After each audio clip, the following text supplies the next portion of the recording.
Win ou lose, telle est la question. Quel loser. C'est ma nouvelle. Elle, je l'aime trop. Icône. Le gagnant ou le perdant de la semaine. Roulement de tambour.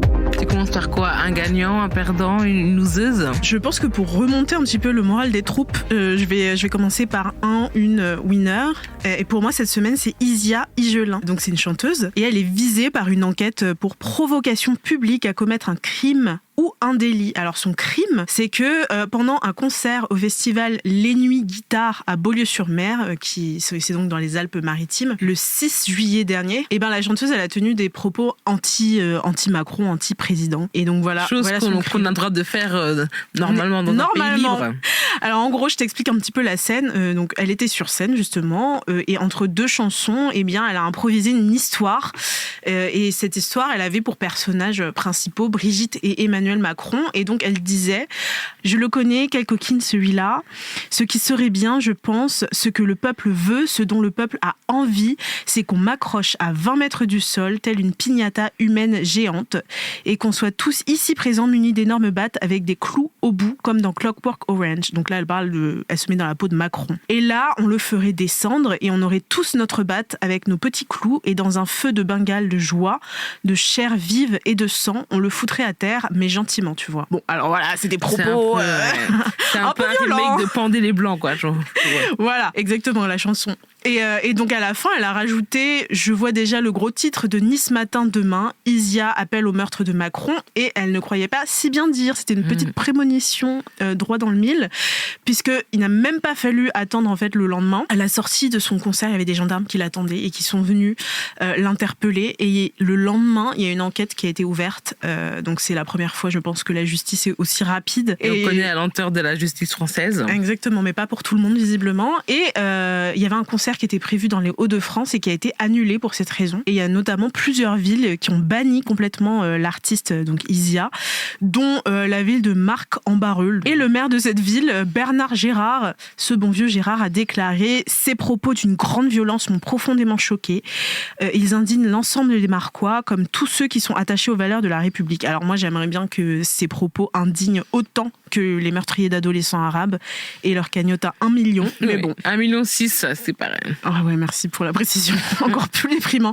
Et puis donc Isia, la chanteuse, s'est confiée à Ouest France. Elle a un petit peu fait machine arrière parce que bon, elle a eu beaucoup de backlash, et elle a décrit ses propos comme une histoire fantasmée, et elle a même dit: à aucun moment dans mes concerts je n'incite à la violence ou à la haine. Ce sont toujours des lieux de bienveillance et d'amour, de folie et d'improvisation. Évidemment, tu sais, tous les feux des projecteurs sont sur elle, il faut bien qu'elle se justifie. Enfin voilà, moi ça me déprime un peu, et en même temps ça me réjouit qu'elle ait pu faire ça, mais ça me déprime que ce soit aussi réprimé. Enfin, j'ai l'impression que pour la droite et pour les macronistes, un lynchage un peu imaginaire, ça vaut plus d'indignation que le meurtre bien réel d'un ado de 17 ans. C'est un peu ironique pour une société qui se targue d'être Charlie, en fait. Qui prône la caricature, qui prône si. Donc, exactement. Où est un peu la limite? Qu'est-ce qu'on a le droit de faire, et qui décide ce qu'on a le droit de faire, surtout, en fait. Et qui peut aussi... Qui peut le faire.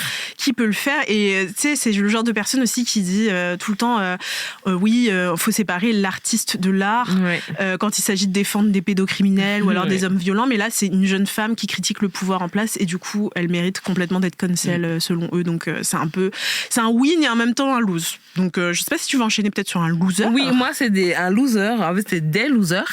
Il y a tellement de losers ces temps-ci, on voit qu'on a l'embarras du choix. Et du coup, j'ai découvert qu'il y avait tout un tas de policiers qui avaient des tatouages nazis qui n'en ont pas l'air. Parce que les croix gammées, c'est beaucoup trop visible et c'est un peu has-been. Maintenant, ils font des tatouages qui sont plus subtils. Donc, c'est reconnaissable pour les gens qui adhèrent à l'idéologie nazie et suprémaciste blanche. Donc, et encore une fois, c'est grâce à mon tuteur favori du moment. Il s'appelle Ricardo Parera, j'espère que je dis bien son nom. Et il recense en fait tous les actes nazis et du coup les signes. Et je vous en donne quelques-uns, comme ça si vous croisez un flic avec un truc bizarre, ben vous savez c'est quoi. Par exemple, il y a la croix pâtée. En fait, c'est un insigne des Templiers, tu te rappelles, l'ordre religieux d'antan. Et du coup, c'est vraiment aimé par l'extrême droite parce que il fantasme sur les croisades, catholique, tout ça.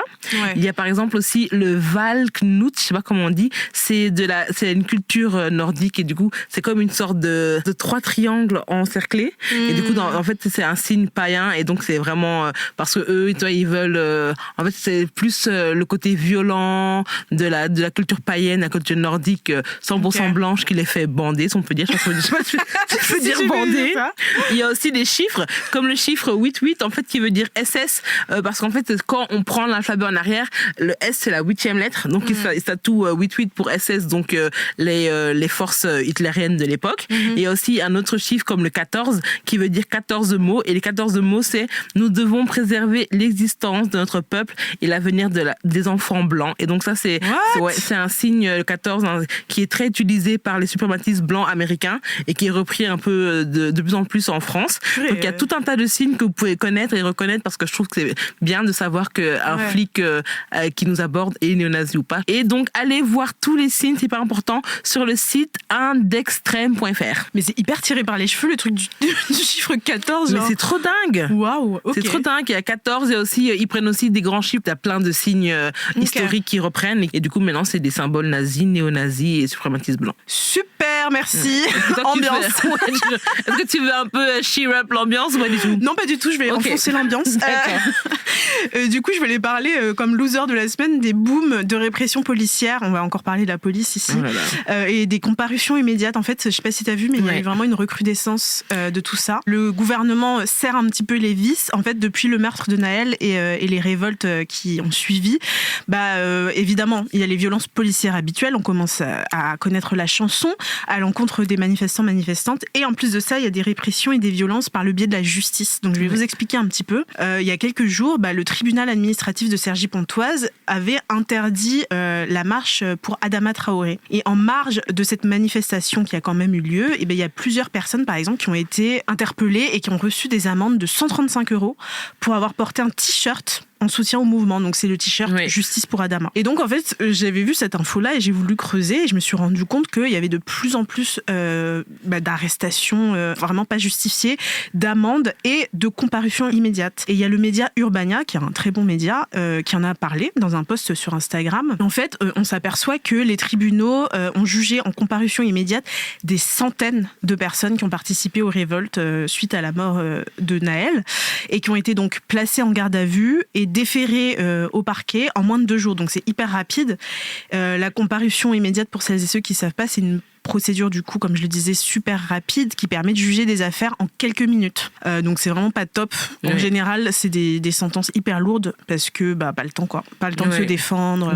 Le dossier est vite étudié. Voilà, vraiment à tour de bras. Et d'ailleurs, à tour de bras, il y a des avocats qui ont décrit l'ambiance dans les tribunaux ces derniers temps et ils disent que c'est vraiment une usine ces derniers temps avec vraiment des dizaines et des dizaines d'affaires à traiter par jour. Donc voilà. Résultat, il y a des peines vraiment absurdes, comme tu le disais tout à l'heure. Par exemple, moi j'ai vu à Marseille, il y a un homme qui a pris 10 mois ferme pour avoir volé une canette de Red Bull dans un supermarché. Un autre, 1 an pour du fromage volé au Monoprix. 8 mois ferme pour avoir volé des t-shirts et du parfum en Galerie Lafayette. Et en fait, tout ça, c'est des personnes qui se sont servies dans les magasins qui étaient déjà pillés et qui n'ont pas pu échapper à la police. Et j'ai vu aussi une personne qui avait pris 18 mois ferme pour avoir mis le feu à une poubelle. Et donc, selon Urbania, il y a 70 personnes, des personnes qui sont passées en comparution immédiate suite aux révoltes et qui sont en détention. Et en attendant, t'as des grands bandits, des pédocriminels, des violeurs. Qui prennent du sursis.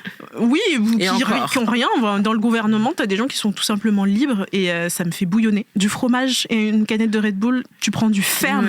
C'est tellement grave. Et du coup, je me suis dit, mais qu'est-ce qu'on peut faire face à ça? Bon, pas grand-chose, mais si jamais ça vous arrive, j'ai vu qu'il y avait pas mal de conseils qui étaient donnés, notamment par le collectif Action Judiciaire et Révolution Permanente. Alors, il faut toujours demander un avocat, toujours. Donc, potentiellement toujours avoir le numéro d'un ou d'une avocate sur soi. Moi, personnellement, je l'écris sur ma peau au feutre. Quand tu vas dans les manifs? Ouais. Parce qu'on peut vous confisquer votre portable, donc vous êtes bien dans la merde si vous n'avez pas le numéro d'un ou d'une avocate, ou en tout cas son nom. C'est déjà pas mal. Avant la manifestation aussi, il faut préparer des garanties de représentation. En fait, c'est un petit dossier avec des justificatifs de domicile, contrat de travail ou alors certificat d'étudiant. Enfin, des trucs qui peuvent prouver que vous avez une vie active, que vous êtes vous, prouver votre identité. Et tout ça, faut le confier à des proches pour qu'ensuite ils puissent les transmettre à un avocat. Voilà. pour constituer votre dossier et être jugé en bonne et due forme. Et il faut aussi demander à voir un médecin pour voir si vous allez bien, si vous n'avez pas de blessure. Et après, ça peut vous servir pour votre dossier. Et aussi garder le silence et juste demander un avocat. Ouais. Et voilà. Qui est un droit en fait, de garder le silence. Exactement. Donc voilà, la justice est complice, on est dans la merde. Je sais pas si tu veux enchaîner sur un truc un peu plus positif. Franchement, oui, c'est beaucoup plus positif. Donc, moi, ma winneuse de la semaine, elle s'appelle Rikki Cole. Je pense que ça vous dit rien, c'est normal parce que l'univers des Miss n'est pas attirant pour tout le monde et c'est bien triste parce que moi, j'aime trop. Mais là, je voulais vous dire que le samedi 8 juillet, à Leusden, c'est aux Pays-Bas, Rikki Cole est devenue la première femme transgenre à être élue Miss Pays-Bas. Okay. Et l'année prochaine, elle représentera donc le pays à Miss Univers. Il faut savoir que Miss Univers accepte les femmes transgenres depuis 2012, mais il n'y a pas beaucoup de femmes transgenres qui ont gagné le prix depuis. Par contre, en 2018, il y a eu Miss Espagne qui était une femme transgenre et elle s'appelle Angela Pone, mais elle a eu beaucoup moins de spotlight sur elle parce qu'en fait, Rikki Cole, notre nouvelle copine, était connue parce qu'elle était finaliste de Holland Next Top Model et pour les gens, que ce soit les gens transgenres ou les gens qui sont différents de la norme imposée souvent par les concours de Miss, c'est juste une bouffée de chaleur parce que une bouffée d'air frais. Ouais, une bouffée d'air frais parce qu'en fait on trouve que les concours de Miss ne sont pas représentatifs de la société et qu'il y a des femmes transgenres, qu'il y a des femmes grosses, qu'il y a des femmes qui sont handicapées, qui sont non valides, qui sont malvoyantes et on aimerait bien que les concours de Miss soient un peu plus inclusifs. Donc c'est un grand pas pour l'humanité. Un petit pas pour l'homme, un grand pas pour l'humanité. Donc voilà, je suis très contente. Ok, trop bien. Merci beaucoup, Kumbis.